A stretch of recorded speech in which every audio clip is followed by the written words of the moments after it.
মারবা পারবা না। আমরা আবরার ও আলিফের উত্তরসূরি। মনে রেখো, শহীদেরা মরে না। সুপ্রিয় দর্শক, আমি সাথে আছি মোহাম্মদ ইব্রাহিম খলিল সুমন। গত বুধবার ২৭ নভেম্বর ২০২৪ তারিখ চট্টগ্রামে ইসকনের হামলায় নিহত আইনজীবী সাইফুল ইসলাম আলিফের জানাজা শেষে ফেরার পথে সন্ধ্যা ৭:৩০টার দিকে চট্টগ্রাম কক্সবাজার মহাসড়কে হত্যাচেষ্টার শিকার হন বৈষম্যবিরোধী ছাত্র আন্দোলনের আহ্বায়ক হাসনাত আবদুল্লাহ ও জুলাই শহীদ স্মৃতি ফাউন্ডেশনের সদস্য সচিব সার্জিস আলম। এদিকে কুমিল্লা থেকে ঢাকায় ফেরার পথে বৃহস্পতিবার ২৮ নভেম্বর ২০২৪ তারিখ সকালে মাতুয়াইল ও গুলিস্তানে আরও দুইবার দুর্ঘটনার শিকার হয়েছে হাসনাত আবদুল্লার গাড়ি।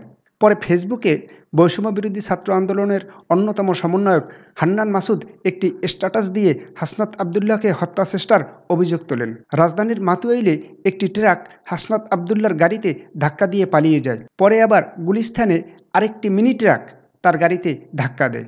এরপর রাতে একই ধরনের স্ট্যাটাসে সার্জিস ও হাসনাত ফেসবুকে লিখেন, মারবা পারবা না। আমরা আবরার ও আলিফের উত্তরসূরি। মনে রেখো, শহীদেরা মরে না। সুপ্রিয় দর্শক, বাংলাদেশের ভিতরের এবং বাংলাদেশের বাহিরের কিছু গোষ্ঠী চায় না বাংলাদেশের মানুষ শান্তিতে থাকুক। তাই তারা সবসময় ষড়যন্ত্রের জাল বুনে যায়। ২০২৪-এর অভ্যুত্থান পরবর্তী বাংলাদেশ যাতে শান্তিতে থাকতে না পারে, তাই বিতাড়িত পরাজিত পলাতক শক্তি এবং তাদের দোসরেরা বাংলাদেশকে অশান্ত করার জন্য একের পর এক চাল চেলে যাচ্ছে। বিভিন্নভাবে অভ্যুত্থানের চেষ্টা করেও ষড়যন্ত্রীরা ব্যর্থ হয়ে তারা এখন হত্যাচেষ্টার ষড়যন্ত্র চালিয়ে যাচ্ছে। সর্বশেষ এই ষড়যন্ত্রী মহল চট্টগ্রামে নবীন মেধাবী আইনজীবী সাইফুল ইসলাম আলিফকে হত্যা করে এবং তারপর তাদের প্রকৃত নিশানা বা লক্ষ্য প্রকাশ করে। শহীদ আইনজীবী আলিফের জানাজা শেষে আসার পথে জুলাই অভ্যুত্থানের কেন্দ্রীয় দুই সমন্বয়ক সার্জিস আলম এবং হাসনাত আবদুল্লাহকে হত্যার জন্য ট্রাক হামলা চালায়। কিন্তু আল্লাহ ভিন্ন কিছু চেয়েছেন বিধায় তারা তাদের নির্ধারিত গাড়িতে না চড়ে অন্য গাড়িতে চড়ায় তারা দুর্ঘটনা থেকে বেঁচে যান। এবং তারপরে ঢাকায় আসার পথে ঢাকার মধ্যে মাতুয়াইল ও গুলিস্তানে হাসনাত আবদুল্লাহকে দুইবার হত্যার চেষ্টা করা হয়, কিন্তু আল্লাহ বাঁচালে কেউ মারতে পারে না, তাই হাসনাত আবদুল্লাহ বেঁচে যান। এ বিষয়ে সার্জিস আলম, হাসনাত আবদুল্লাহ এবং আরেক সমন্বয়ক খান তালাত মাহমুদ রাফির মুখ থেকেই শুনুন সেই ষড়যন্ত্রের কথা। আর পাশাপাশি হচ্ছে ওই ট্রাক চাপা গাড়িতে ট্রাক চাপা দেওয়ার পরেও আমাদেরকে যে সকল ভাইয়েরা ছিল ওই লোহাগড়ার ওই আলিফ ভাইয়ের এলাকার, ওনারা আমাদেরকে এগিয়ে দিতে আসতেছিলেন। তো একটা বাইকেও গাড়িতে ট্রাক চাকা দেওয়ার পরে আরো দুইটা বাইকে ট্রাক চাপা দেওয়া হয় এবং পরবর্তীতে যখন ড্রাইভারকে জিজ্ঞেস করা হয় তার কাছ থেকে কোনো আনসার থাকে না। সে বলে যে তাহলে কি আমাকে মারবেন, মেরে ফেলেন, মামলা দিবেন, মানে অনেক ভিত্তিহীন কথাবার্তা বলতেছিল। এবং পরবর্তীতে আমরা জানতে পারি যে যেই গাড়িটা ছিল, যেই ট্রাকটা ছিল, সেই ট্রাকের মালিক হচ্ছে একজন আওয়ামী দোসর। সে এখন পলাতক আছে, তার বিরুদ্ধে মামলা করা হয়েছে। আসলে আমরা জানি না আমাদের নিরাপত্তাটা কোথায়। আমরা শুরু থেকেই বলে আসতেছি যে আসলে দিন নাই রাত নাই আমরা ছুটতেছি। যখন যেখানে যেই সমস্যাটা হচ্ছে আমরা যাচ্ছি, কথা বলতেছি, আমরা আমাদের জায়গা থেকে কাজ করছি। কিন্তু একটা মহল, শুধু একটা মহল নয়, কিছু মহল শুরু থেকে এখন পর্যন্ত আমাদের পেছনে এমন ভাবে লেগে আছে আমাদের ক্ষতি করার জন্য, যার প্রতিফলন আপনারা আজকে দেখেছেন। তো আমরা আসলে জানি না যে আজকে আমি আমার আব্বার সাথে বা আম্মার সাথে ফোন কল করার পরে আবার পরবর্তীতে আর কখনো আমি আমার আব্বু আম্মুর সাথে কথা বলতে পারবো কিনা সেই নিশ্চয়তা আমাদের নেই। আমরা যেই মানুষগুলো আছি আমাদের কারোরই সেই নিশ্চয়তাটুকু নেই। তো আমার কাছে মনে হয় এটা সার্জিস, হাসনাত বা আমাকে মেরে ফেলার জন্য এটা করা হয় নাই। এটা বৈষম্যবিরোধী ছাত্র আন্দোলন অর্থাৎ বাংলাদেশের সাধারণ জনতার স্বপ্নকে মেরে ফেলার জন্য এটা করা হয়েছে। এবং প্রতিনিয়ত প্রত্যেকটা জায়গায় এখনো এই ষড়যন্ত্রগুলা চলছে। মানে প্রিয় দর্শক, আসসালামু আলাইকুম। আমাদের ছাত্র নেতা সমন্বয়ক জনাব হাসনাত আব্দুল্লাহ এবং সাজিস আলম দুজন গিয়েছিলেন অ্যাডভোকেট সাইফুল ইসলাম আলিফ তিনার জানাজায় অংশ নিতে, এবং সেখান থেকে ফেরার পথে তাদের গাড়িটিকে চাপা দেওয়া হয়েছে। তো তাদের সেই বহরে যে গাড়িটি ছিল সেই গাড়িটি দুমড়ে মুচড়ে যায়, কিন্তু তারা যে গাড়িটিতে ছিল সেই গাড়িটি মোটামুটি অক্ষত ছিল। একটু জানিয়ে রাখি যে যেই গাড়িটিতে তারা চাপা দিয়েছে সেই গাড়িটিতে হাসনাত আব্দুল্লাহরা যাওয়ার সময় গিয়েছিল, কিন্তু আসার সময় তারা গাড়িটি ভাগ্যক্রমে পরিবর্তন করে তারা অন্য আরেকটি গাড়িতে উঠেছে, যেই কারণে সেই গাড়িটিতে তারা ছিলেন না। এবং আরেকটি তথ্য যেটি জানলাম সেটা হচ্ছে যে ওই গাড়িটি যেটি দুমড়ে মুচড়ে গিয়েছে সেই গাড়িটির মালিক হচ্ছে, এটি যেহেতু রেন্টেকারের গাড়ি, ওই গাড়িটির মালিক হচ্ছে এই জুলাই অগাস্ট অভ্যুত্থানের হত্যা মামলার একজন আসামি। তো আমরা সন্দেহ করতেই পারি যে এই ঘটনাটি আসলে কারা ঘটাতে পারেন। আমাদের সাথে হাসনাত আব্দুল্লাহ এবং সার্জিস আলম দুজনেই একই গাড়িতে আছেন। হাসান ভাই, আপনাদের কাছ থেকে বর্ণনাটা শুনি আসলে কি হয়েছিল। ভাই আমরা আজকে আলিফ ভাইয়ের বাসায় যখন যাই সেটা হচ্ছে লোহাগড়ের একটা গ্রামে। তো আলিফ ভাইয়ের যে জানাজাতে অভূতপূর্ব সাড়া দিয়েছে মানুষ, এবং আপনারা যে জনসমাগম দেখেছেন 3 কিলোমিটার পর্যন্ত বাইক এবং গাড়ি সেখানে ওই গ্রামে যায়। তো আমরা যাওয়ার সময় আমরা যে গাড়িটি ব্যবহার করি, আসার সময় যেহেতু মানুষের অনেক বেশি ভিড় ছিল, আমরা আলাদা আলাদা ভাবে আসি, এবং আসার সময় আমরা যাওয়ার সময় যে গাড়িতে গিয়েছি, আসার সময় আমরা অন্য গাড়িতে উঠেছি। আমরা তবে 3টা গাড়ি, চিটাগং এর যারা সমন্বয়ক ছিল, চিটাগং এর যারা স্থানীয় ছিল, এবং আমাদের টোটাল 3টা গাড়ি ছিল। আমরা এই 3টা গাড়িতে আমরা যাই। তো আমাদের ইমিডিয়েট সামনে যে গাড়িটা ছিল, ওই সামনের গাড়িটাকে ট্রাক এমন ভাবে সামনে থেকে, যেটা হেড অন যে অ্যাক্সিডেন্ট, এই হেড অন অ্যাক্সিডেন্ট হয়। তো সেক্ষেত্রে আমরা পরে যেটা জেনেছি, আমরা তাকে জিজ্ঞাসাবাদ করা হয়েছে বারবার ড্রাইভার অসংলগ্ন তথ্য দিচ্ছিলেন, তার তথ্য এবং বাস্তবতার সাথে কোনো মিল ছিল না। উনি জানিয়েছিলেন যে উনি পণ্য খালাসের জন্য যাচ্ছেন, কিন্তু পণ্য খালাসের কোনো ধরনের যে স্লিপ থাকে বা কোনো ধরনের ডকুমেন্টস থাকে, এগুলো ছিল না। তো এবং দ্বিতীয় যে তথ্যটি সবচেয়ে বেশি স্পর্শকাতর, জুলাই অভ্যুত্থানের হত্যাকাণ্ডের আসামি হচ্ছে এই গাড়ির মালিক, যে গাড়ি বা যে ট্রাকের মালিক এই উত্থানের আসামি। এখন সেই জায়গা থেকে আমরা এই বিষয়টিকে আমরা ইতিমধ্যে বিভিন্ন সময় আমাদেরকে হত্যা করার প্রতিনিয়ত আপনারা দেখছেন, আওয়ামী লীগ, যুবলীগ এবং আওয়ামী লীগের যে সেল, তারা প্রতিনিয়ত কিন্তু আমাদেরকে হত্যা করার, এগুলো ওপেন, তারা ঘোষণা দিচ্ছে, হুমকি দিচ্ছে। একটা বিষয় দেখেন, এত কিছুর পরেও আমরা দেখেছি যে বিগত ফেসিস্ট সরকারের সময় বঙ্গবন্ধু যাকে বলা হতো, যে শেখ মুজিবের 15ই আগস্টে যদি কেউ কালো ব্যাজ ধারণ না করতো, তাও তাকে পুলিশে ধরে নিয়ে যেত। কিন্তু আমরা দেখছি যে এই সময়ে যে আমাদেরকে একদম জনসম্মুখে সোশ্যাল মিডিয়াতে হত্যার হুমকি দেওয়া হচ্ছে, আমরা কিন্তু ওই ধরনের ধৈর্য শক্তি দেখাচ্ছি। আপনারা যদি আমাদের কমেন্ট সেকশনে যান, আমরা কিন্তু কমেন্ট সেকশন আমাদের উন্মুক্ত থাকে, আমরা কমেন্ট সেকশন কিন্তু আমরা বন্ধ করি না। অর্থাৎ তাদের যেই এক ধরনের সরাসরি এই যে হুমকি ধামকি, এই বিষয়গুলো কিন্তু আমরা দেখছি, এবং আমাদের যে ধৈর্য, আমাদের যেই অন্তত পরের মতের প্রতি যে সহিষ্ণুতাটা এবং দ্বিমতের যে সহিষ্ণুতাটা, সেই সহিষ্ণুতার উদারতা কিন্তু আমরা দেখাচ্ছি। আমরা প্রাণ ভয় আমাদের প্রতিনিয়ত রয়েছে, মৃত্যু ভয় আমাদেরকে প্রতিনিয়তই দেখানো হচ্ছে, কিন্তু এই মৃত্যু ভয়, প্রাণ ভয়, এই বিষয়গুলোকে আমরা পরোয়া করি না। আমরা এই পর্যায়ে এটি যদি হত্যার চেষ্টা হয়ে থাকে, এটি যদি কোনো ধরনের হত্যার চেষ্টার বিন্দু মাত্র কোনো ধরনের সংযোগ থেকে থাকে, আমরা যেটি করেছি, আইন শৃঙ্খলা রক্ষাকারী বাহিনী যারা রয়েছে, তারা তদন্ত সাপেক্ষে বিদ্যমান আইনে প্রয়োজনীয় ব্যবস্থা নেবেন। এর পাশাপাশি আমরা স্পষ্ট ভাবে বলছি, আমাদেরকে এভাবে ভয় দেখিয়ে, আমাদেরকে এভাবে যে হত্যা করে ফেলবে, সম্ভব না। একজন হাসনাত মারা গেলে কি হবে, একজন সার্জিস মারা গেলে কিছুই হবে না, কিচ্ছু হবে না।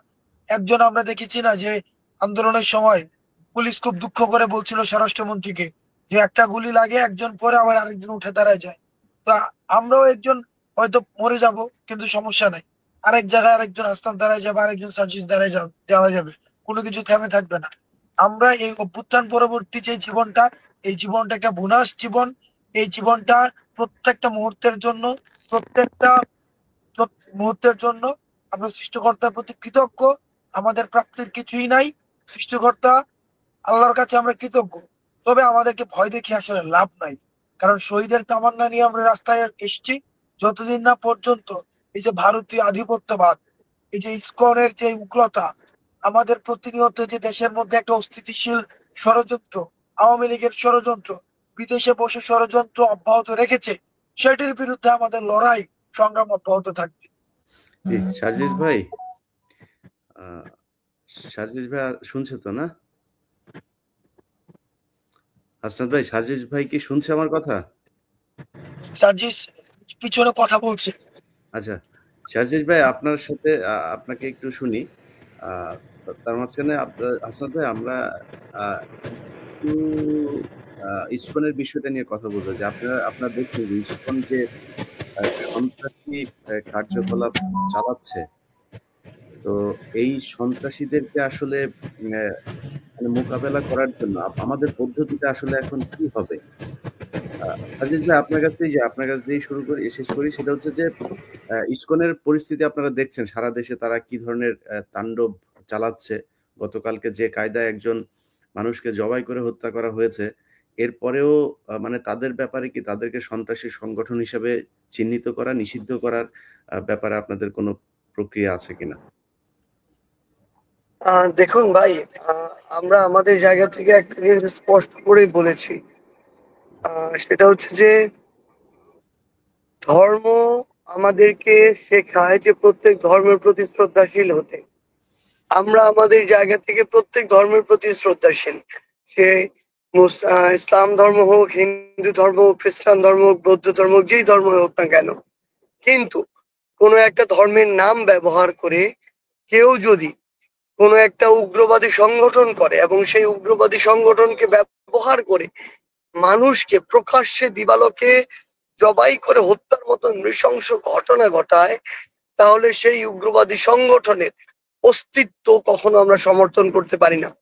এ কারণে আমরা আমাদের জায়গা থেকে আজকে স্পষ্ট করে বলেছি, এই ইসকন নামক উগ্রবাদী সংগঠন, যার অতীত রেকর্ড যদি আপনি দেখেন, যেই কালো রেকর্ড গুলো এখন বের হয়ে আসছে, যেই রেকর্ড গুলো এতদিন আওয়ামী লীগ ধামাচাপা দিয়ে রেখেছিল, সেই রেকর্ড গুলো কিন্তু এখন বের হয়ে আসছে।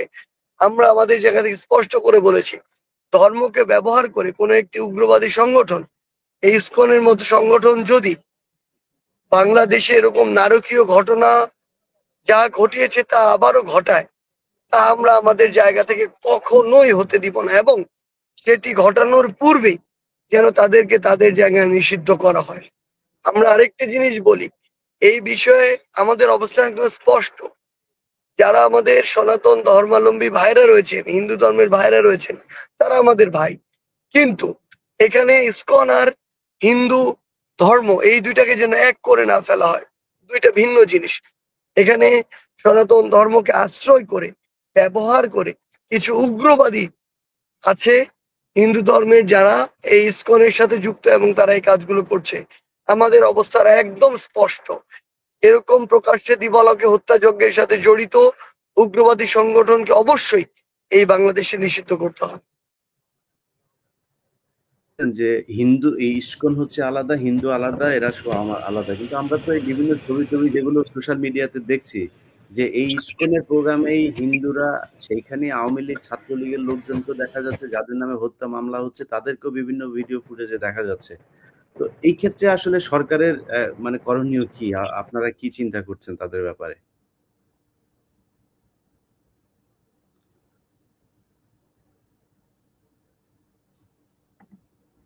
সাজিদ ভাই, আপনার ইয়েটা অফ। ভাই আবার যদি একটু বলতেন।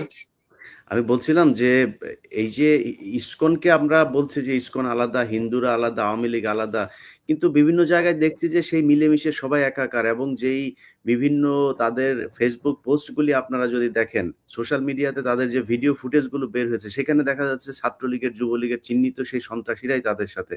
তো এই যে ইসকনের নাম ভাঙিয়ে যে এইভাবে হিন্দু এবং আওয়ামী লীগ সব মিলেমিশে একাকার হচ্ছে, এই ক্ষেত্রে আপনাদের পরিকল্পনা কি হওয়া উচিত?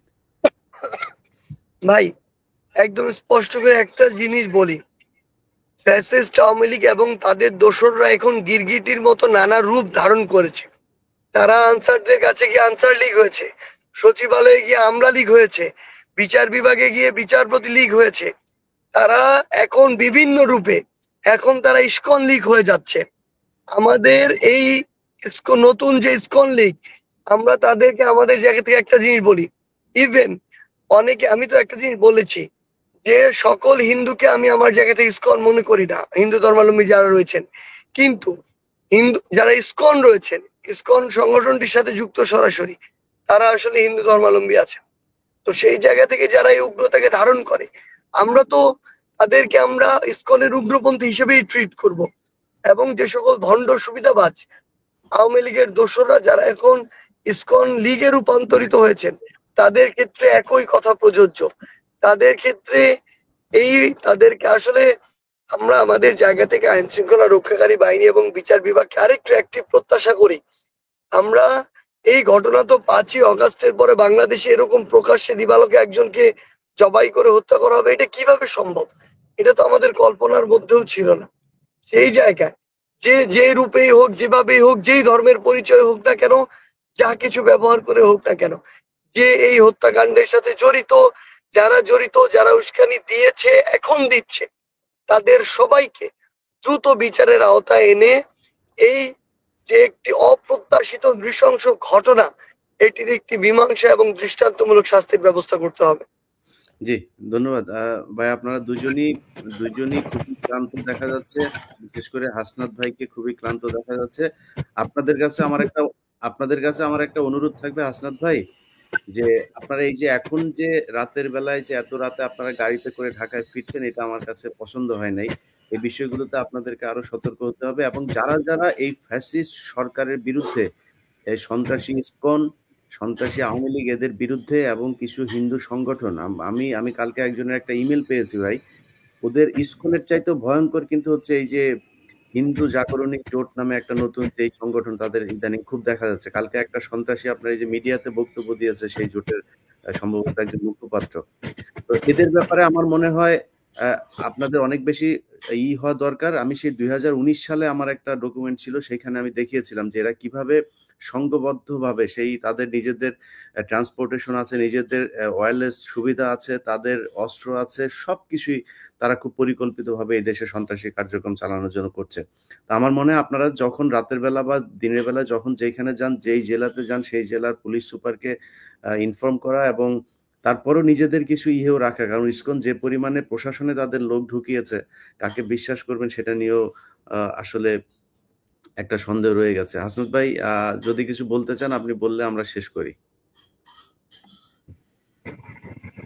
আমরা যেটা বলতে চাই সেটা হচ্ছে যে বাংলাদেশে যদি কেউ থাকে, তাকে বাংলাদেশি হিসাবেই থাকা উচিত।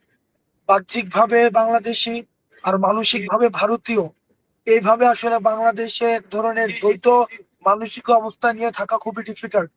সেজন্য আমার সনাতন ধর্মের যে ভাইয়েরা রয়েছেন, আমরা তাদের বা আমরা সবার ধর্মীয় সম্প্রীতিতে আমাদের পূর্ণ সমর্থন রয়েছে।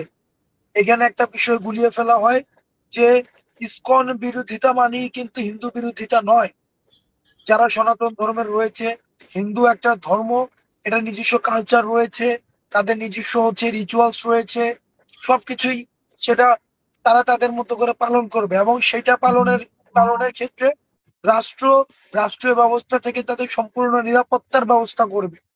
আমরা আমাদের জায়গা থেকে সহায়তা করব, আমাদের এই পারস্পরিক বোঝাপড়া থাকবে। আমরা কিন্তু এই যে যে যে কৃষ্ণ, যে চিন্ময়কে ধরা হয়েছে, উনি কিন্তু হিন্দু বলে ওনাকে ধরা হয়নি, উনি ধর্মীয় উগ্রবাদী এবং রাষ্ট্রের মধ্যে রাষ্ট্রদ্রোহিতার অভিযোগে ওনাকে ধরা হয়েছে। তো সুতরাং বাংলাদেশে বসে বিদেশের কোনো ষড়যন্ত্র এখানে বাস্তবায়নের পথ হতে অন্তত আমরা করে দিব না। অন্তত আমরা বেঁচে থাকতে সেই সুযোগ কোনোভাবে আমরা দিব না। 2 নাম্বার বিষয় হচ্ছে যে পার্শ্ববর্তী দেশ যে ভারত, আমরা আমাদের মানে যে ছোটবেলা থেকে আমরা দেখছি যে তাদের সাথে বাংলাদেশের যে সম্পর্ক, এই সম্পর্কটি কিন্তু ন্যায্যতার ভিত্তিতে গড়ে ওঠেনি। এই সম্পর্কটি হয়েছে আপোষের ভিত্তিতে। এই সম্পর্কটি হচ্ছে ঢাকায় ক্ষমতা টিকিয়ে রাখার জন্য দিল্লিকে কিবলা বানিয়ে রাখা হয়েছে। দিল্লিকে সবসময় হচ্ছে এক ধরনের মেরুদণ্ড বর্গা দিয়ে ঢাকার হচ্ছে বঙ্গভবন বঙ্গভবনের ক্ষমতায় দখল দখল করে রাখা হয়েছে। আমরা আমাদের ২৪ পরবর্তী বাংলাদেশে এই দিল্লিকে ক্যাপলা বানিয়ে বাংলাদেশ শাসন করবে, এই সুযোগ আর নেই। সেজন্য আমাদের ভারতের সাথে সম্পর্ক হবে ন্যায্যতার ভিত্তিতে। সেই ন্যায্যতার জায়গা থেকে ভারত যেহেতু খুনি ফ্যাসিস্ট শেখ হাসিনাকে আশ্রয় দিয়েছে, আমরা চাই, এবং আমাদের দেশে যে ষড়যন্ত্রগুলো হচ্ছে সেই ষড়যন্ত্র কিন্তু ভারতে বসেই হচ্ছে। সেজন্য ভারতের প্রশাসন, ভারতের ফরেন মিনিস্ট্রির উচিত, এবং আমি মনে করি এই অন্তর্বর্তীকালীন সরকার ভারতের ফরেন মিনিস্ট্রির কাছে জবাবদিহিতা চাওয়া উচিত। কেন তারা এই আওয়ামী লীগ সরকারকে, যে সরকারকে জনগণ সিদ্ধান্ত নিয়েছে যে তারা এই দেশে থাকবে না, এই সরকারকে কেন তারা সহায়তা করছে, এই বিষয়ে বাংলাদেশের উচিত ফরেন মিনিস্ট্রির জবাবদিহিতা চাওয়া। তৃতীয় বিষয়, ভারতকে বোঝা উচিত ভারতের যে সম্পর্কটি, এটি নেশন টু নেশন রিলেশন, অর্থাৎ ভারতের সাথে বাংলাদেশের। কিন্তু আমরা এই বিষয়টি অনুভব করছি, ভারত বাংলাদেশের সাথে সম্পর্ক করতে চায় না, ভারত ফেসিবাদের তুষর আওয়ামী লীগের সাথে সম্পর্ক করতে চায়। অর্থাৎ ভারত যদি মনে করে থাকে যে তারা নেশন টু নেশন সম্পর্ক ডেভেলপ না করে, তারা নেশন টু পার্টি সম্পর্ক ডেভেলপ করবে, party to party, nation to party অথবা পার্টি টু পার্টি সম্পর্ক ডেভেলপ করবে, তাহলে এটি এই ২৪ পরবর্তী বাংলাদেশ অথবা বর্তমান বিশ্ব রাজনৈতিক ব্যবস্থার ক্ষেত্রে এটি একটি ত্রুটিপূর্ণ সিদ্ধান্ত বলে আমি মনে করছি। সেজন্য পৃথিবীর কেউ, আমাদের একটা রিসিপ্রোক্যাল একটা ওয়ার্ল্ডে আমরা বসবাস করি, প্রত্যেকের সহায়তা নিয়ে বসবাস করে, প্রত্যেকের ন্যায্যতার ভিত্তিতে বসবাস করে। সেই জায়গা থেকে আমরা চাই সম্পর্ক গড়ে উঠবে ভারতের জনগণের সাথে বাংলাদেশের জনগণের, ভারতের সরকারের সাথে বাংলাদেশের সরকারের, ভারতের জনগণের সাথে বাংলাদেশের কোনো দলের নয়, ভারতের সরকারের সাথে বাংলাদেশের কোনো দলের নয়। সেই জায়গা থেকে ভারতের সাথে বাংলাদেশের সম্পর্কের যেই হিস্সা, সম্পর্কের যে ধরন, সেটি রিভিশনের আমি মনে করি সুযোগ এসছে, সময় এসছে।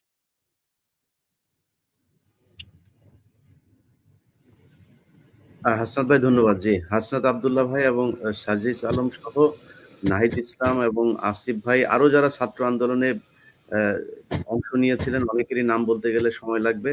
আপনাদের সবার কাছে অনুরোধ থাকবে, ছাত্র আন্দোলনের পর থেকে আমি অনেকের কথা শুনেছি, বিশেষ করে ওই যে হাসানুল হক ইনুকে যেদিন আপনার করা হলো, তার আপনার অন্ডকোষে আপনারা জানেন, সরি ওর নাম কি, বিচারক মানিক, তার অন্ডকোষে যেদিন লাথি মারলো একজন, এবং এই লাথিটা যে মেরেছিল সেই ছেলেটা সেদিন পদ্মা সেতুর ওই পারে গিয়ে গাড়ি দুর্ঘটনায় মারা যায়। এরকম বেশ কয়েকজনের কথা শুনেছি যে গাড়ি দুর্ঘটনায় মারা গিয়েছে। অতএব আপনাদের সবার কাছে অনুরোধ থাকবে যে আপনারা একা একা চলাফেরা করবেন না, রাতে চলাফেরা করবেন না। আল্লাহর ওয়াস্তে আমি সেই 2019 সাল থেকে বলছি, ইসকনকে আপনারা এখন যতটুকু মনে করছে তারা আরো এর চেয়ে ভয়ঙ্কর। অর্থাৎ তাদের ব্যাপারে খুব সাবধানে চলতে হবে, মুসলমানদেরকে চোখ কান খোলা রাখতে হবে। এবং হিন্দুদের কাছে অনুরোধ থাকবে, ভাই আপনারা ষড়যন্ত্র করা বন্ধ করেন। এই কি বলে সনাতন জাগরণী জোট, হিন্দু মহাজোট থেকে যারা যারা আছেন, যারা এখন এই হিন্দুত্ববাদী দেশ বানাইতে চান, আপনাদেরকে বলি যে বাংলাদেশের এই ওই পারে পশ্চিমবঙ্গে যান, যাওয়ার পরে দেখবেন বাথরুম করার জায়গা নেই, পায়খানা করেন নাই, আপনারা অনেক ভালো আছেন। অতএব এই দেশে আপনাদেরকে কেউ ধর্মীয় কারণে করে না, আপনাদেরকে আক্রমণ করে না, মারধর করে না, নির্যাতন করে না। সো আমরা শান্তিতে বসবাস করি, একটু শান্তিতে দেশটাকে চলতে দেন। সবাই ভালো থাকবেন, আল্লাহ হাফেজ। সুপ্রিয় দর্শক, আমার এই ভিডিওর বিষয়ে আপনাদের যদি কোনো মন্তব্য থাকে, আপনারা মন্তব্য করুন, আলোচনা করুন, সমালোচনা করুন। আপনাদের আলোচনা, সমালোচনা, মন্তব্য আমাকে আরও সুন্দরভাবে ভিডিও করার ক্ষেত্রে, উপস্থাপনা করার ক্ষেত্রে অনুপ্রেরণা যোগাবে। আপনারা যারা এখন আমার চ্যানেলটি সাবস্ক্রাইব করেননি, অনুগ্রহ করে আপনারা আমার চ্যানেলটি সাবস্ক্রাইব করুন, এবং যারা সাবস্ক্রাইব করেছেন তাদেরকে অসংখ্য ধন্যবাদ। আসসালামু আলাইকুম।